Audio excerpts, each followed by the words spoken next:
Hey everyone, Joshua Kirk here with you once again.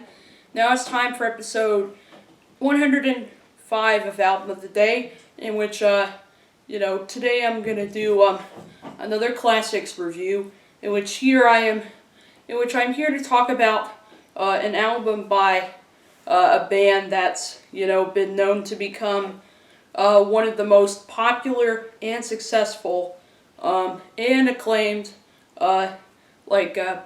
pop punk bands out there. These guys are from Oakland, California. I may not be wearing a green shirt, but that's okay because I am here to review, at least I am still here to review the famed punk rock band known as Green Day. By far the most seminal pop punk band there is, out there, who pretty much made their mark in the 90s. In which I'm here to review the album that pretty much started it all. Not in terms of what number of album in discography it is. I know they released a couple of independent albums before this one, but this is just the one that's pretty much started it all in terms of the band's very loyal and very hardcore sort of fan base. In which I'm here to talk about Green Day's third studio album, released in February of 1994, and they're first to be released on Reprise Records, their first on a major label. The album is called Dookie. And, I wanted to review this today. Sadly, I am kind of late coming to this record, which, could be blasphemy for some people. But, finally I've been able to listen to this all the way through, and I would say this. This is definitely, the most seminal pop punk album there is, and definitely one of the best ones out there. If you watch my videos, you know me, I'm not a huge pop punk fan, but there are a few exceptions, and Green Day is definitely one of them. They're definitely the one band that, whether you like this type of genre or not, they definitely have that kind of appeal to them that, no matter what kind of rock music you like, well then, a lot of you probably have a little soft spot for Green Day. And this is pretty much the album that pretty much started all that. And there's the back. There's the crowd there. And what's interesting is that there's actually an Ernie doll on the back of there. I don't know if you might have noticed that, but I thought, wow, that's pretty cool. I didn't notice that. There's the disc, and there's a booklet in here, which has the lyrics in it. My parents have actually owned this album for a while. I just didn't get around to listening to it until right about now.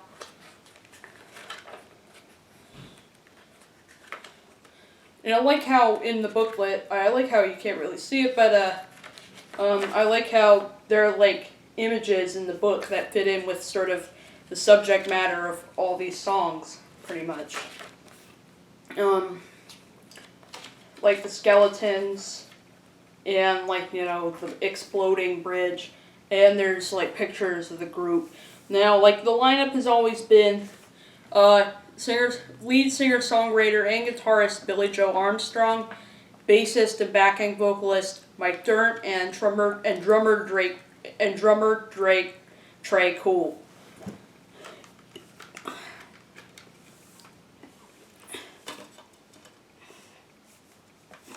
And of course on here they worked with their longtime producer, Rob Cavallo.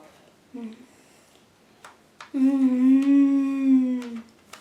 that's the packaging for Dookie, the CD copy of the Green Day's first album on a major label, and their first to get mainstream success after this band sort of started out as kind of an indie, sort of underground, sort of punk, and maybe emo or band or stuff like that.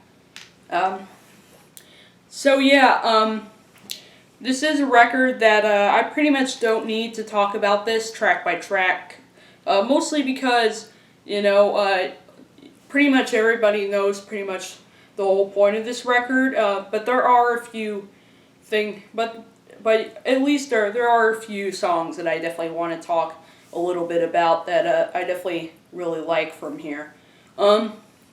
So yeah, basically everything about this record makes it definitely a perfect punk album, from like the energy to the production to the lyrics to the vocals. I mean, the lyrics on this record, of course. Billy Joe Armstrong is known for being a great songwriter. He writes songs in here about like about like terrible relationships and laziness and masturbation and like drugs and basically the protagonist of this whole record is a bored, lazy, stoned sort of adolescent that really has nothing to do and is just dealing with a bunch of horrible things in life, but at the same time that definitely does feel like home to him as well. So yeah, like the lyrics are very well written, and I totally relate to them. Although I haven't really been all through all these crazy things that sounds like Billy Joe has been through, but I definitely can relate to it in the sense that adolescence is definitely sort of a rough little spot in life, basically. And also the production on here sounds great. The guitars, I really like how they just kind of explode. They're like they're definitely very, very loud in the mix. But I love how they just explode and blare through the speakers. I mean, these guitars are so explosive. They're almost like pulling a blade on an airtight seal or something like that. They're that sort of intense pretty much, but not so loud that it's unbearable. Just it definitely is pretty front and center in the mix for sure, without it being too overwhelming or anything like that. I like that about it. The bass sounds fantastic on this record. Mike Dirnt is just killing it on the bass on here. Like, his bass lines just sound really slick and just so freaking memorable. It just I like how there's definitely different bass breaks going on this record. I mean, not a lot of rock albums make the bass really a big part of the mix, but it obviously is a very pivotal role on this album in terms of when they take bass breaks. He'll break out an amazing solo and stuff like that. And also the drums on here. Trey Cold is just kind of a madman on this record in terms of the drums. Just he's playing a bunch of tom rhythms and and stuff like that. He's creating like a little catchy little hooky groove with the drum kit, and I like so he's like going nuts on this record in terms of how the drums sound on here. So it's it is definitely a polished sort of pop album sort of production, but at the same time it's very, very raw too. And then of course you get into Billy Joe's vocals. The vocals on here are very angry and very sort of he sounds really sort of ticked off at life's sort of horrors, but at the same time he's definitely very, very just damn passionate about it as well, about it. So that's why the vocals are something that's always just kind of ear grabbing in my opinion. So I think it pairs. I think Mike Dirnt's sort of higher sort of vocals, backing vocals. I really like how their voices just go so well together on here. That's another thing that doesn't get talked about very much about this record, which I think is such a crime to just ignore that about it, because it's definitely fantastic. So yeah, now I'm going to talk about a few tracks on here that really stuck out to me. Like the song Longview, which is one of the singles on here. Mike Dirnt's bass on that track is just, so slick and, catchy on here. So this is definitely one track that has one of Green Day's, best bass lines on it. The lyrics sort of, talk about this sort of you know, this, like all the lyrics sort of talk about being really bored and lazy and stuff like that. And I do like how in this song I like how on this song the verses are sort of softer and focused mostly on the bass and drums, but then in the chorus the guitars just explode and they're like loud and they like blare through the speakers almost literally pretty much. And it gets really anthemic by then. So I really like how they did that sort of song structure, although that is sort of the case with most rock songs. I think how Green Day does it sounds really, really good on here. Um, and it's definitely sort of the anthem to like the bored, lazy teenage adolescent. I sometimes do get bored sometimes. I've never been a lazy person, but I can still at the same time relate to sort of the subject matter of this track. Also really like the song Welcome to Paradise. From the Paradise as well. Definitely has a great hook to it, and also there's some really great lyrics on this track too. I like how in the first verse, Billy Joe sort of talks about how, a few weeks after he left his mother's home, he feels kind of lonely and to the point where he's kind of having a breakdown or something like that.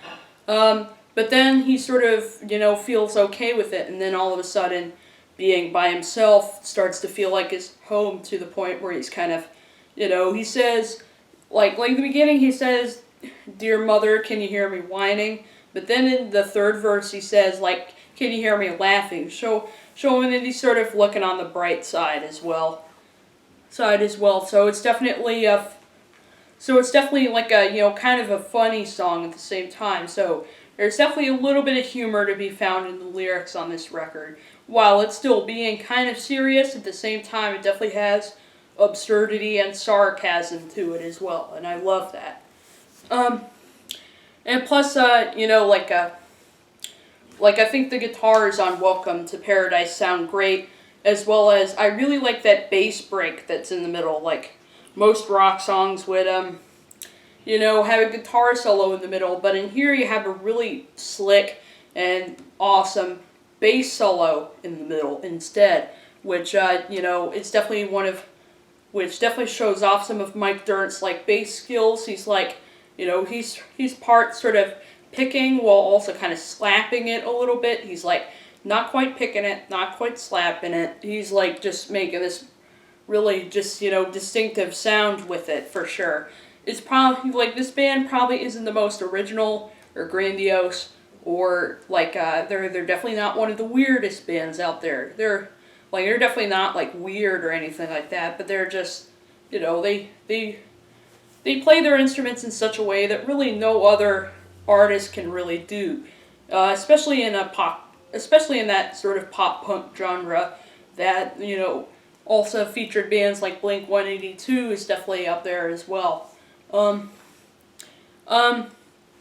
then of course probably my favorite track on the whole record would have to be the song Basket Case, which is just one of the catchiest Green Day songs out there. I like how this band they sort of got a punky attitude, but at the same time they still have that pop song sort of sensibility that I guess that's what made them so popular pretty much.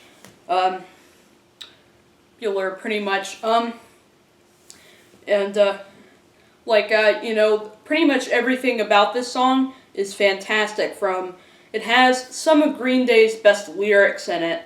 It talks about a man who's, very stressed out about everything all at once. So he goes to a therapist to sort of see what's going on, and, of course the shrink says, lack of sex is what's bringing you down, and then eventually he meets a prostitute. So it's kind of dark, but at the same time definitely sort of relatable, considering how there are many adolescents that are kind of stressed out about everything all at once, pretty much. And And of course it does have one of the catchiest hooks. I mean, this song pretty much will stick in your head right from the get-go, like right from the first line. Do you have the time to listen to me whine about nothing and everything all at once? Like I just, I can't help singing along when this song comes on. And it's definitely very anthemic. So definitely very anthemic to the point where I haven't really heard much Green Day, but I'm gonna check more of their music out pretty soon. But just this song is currently probably my favorite Green Day song, pretty much right now. So yeah, definitely a great tune right there. So like those are some of the singles that stuck out to me, and here are a few deep cuts that I really liked as well, like the song "Chump." This is one that's sort of underrated for whatever reason, but I definitely really like this track. I like how the lyrics sort of talk about how the protagonist of this whole story of this album, like his mind is kind of strangely violent, and he strangely wants to hurt people. Oh, excuse me. And he strangely kind of wants to hurt people because of his problems, but yet at the same time, doesn't want to, pretty much. And I also really like that instrumental part, during the second half of that song, like the really killer bass line, and Trey just, getting, and just Trey just going nuts on the drums on here. Like that long instrumental part really shows the band's ability to improvise as well. Improvise. So yeah, I do really like that about this track. And then there's the song "Pulling Teeth," which is, definitely a pretty absurd sort of song lyrically. Talking about how this girl is just, treating him wrongly to the point where he kind of asks himself a ton of questions like, is she ultra violent? Is she disturbed?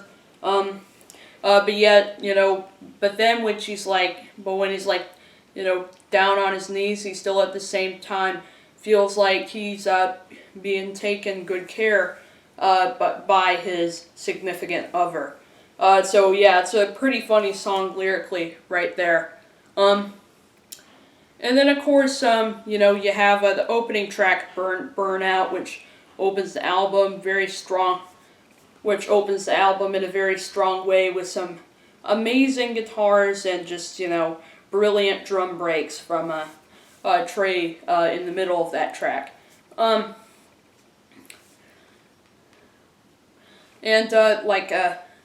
then of course, there are some other great singles on here, like, She is definitely a good song, and as well as When I Come Around, definitely another really catchy tune right there. And then there's this another song that really stuck out to me is the 1.5 Coming Clean. It's a short song, but it definitely has an interesting little lyrical message. It mentions how he's pretty much found out what it takes to be a man, but yet he's kind of worried about it because he knows his parents probably wouldn't understand it. And then there's the closing track. Can't say the title because there is a word I shouldn't say in it, but it is sort of a song about how him where he is just frustrated, where he is just so frustrated with his problems to the point where he just wants to to the point where he just kind of wants to blow it up, and he sort of uses like the lyric of let's nuke the bridge we torched as like a metaphor to try to get rid or be free of his issues, pretty much by thinking of it as like kind of a bomb that's like nuking a bridge or something like that. And I like how he does the Green Day does sort of change things up a little bit with this track. I mean, it starts out with an acoustic guitar, but I like how Billy Joe plays it in more sort of a punk rock sort of way. Not like super loud, but just like doing the like you would with a electric guitar. And then of course it goes into the explosive, edgy, electric second half of the track. And it's followed by a long pause, and then eventually it goes into a hidden track on here, which is All By Myself, which is actually sung by drummer Trey Cool. Sorry, I keep mixing up the way I say his name, but this hidden track here is actually sung by drummer Trey Cool. He plays the guitar and sings on here, and you know he actually does his singing pretty well. It's kind of boyish and young, but I do think it is pretty interesting to see him do that, like at the end of the album. But then eventually he did sort of start singing a little lead and maybe a little backup sometimes. There's the song "Homecoming" off of American Idiot where he sings, where I hear that he sings, although I haven't heard that song yet. But I'll have to check out American Idiot sometime, because of course I know that's a pretty seminal record too, and beloved by fans and critics as well.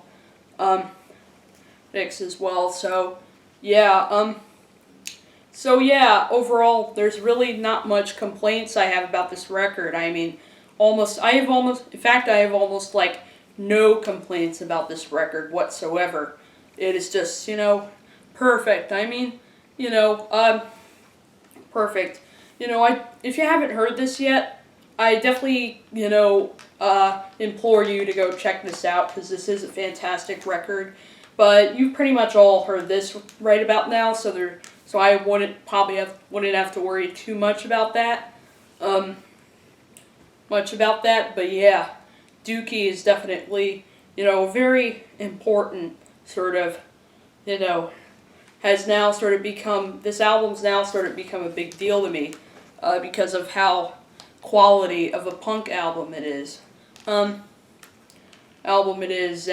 from there, Green Day sort of developed a pretty prolific discography with Insomniac, Nimrod, Warning, American Idiot, 21st Century Breakdown, and then the Uno, Dos, and Tres trilogy as well. And they're supposed to come out with new material someday, which fans might be really excited about. Pretty much the gem, pretty much the touchstone, their magnum opus would have to be Dookie, for sure. It's a pretty short record, actually. It's 14 songs, but it lasts about 40 minutes, so it's kind of short, but at the same time, it definitely is easily digestible in that length, and, definitely sticks with you. So that's my review of Dookie by Green Day. I'll see you for episode 106, which this next review will be, again, another throwback review, although eventually I will go back into reviewing newer records. But anyway, this is Joshua Kirk, signing off.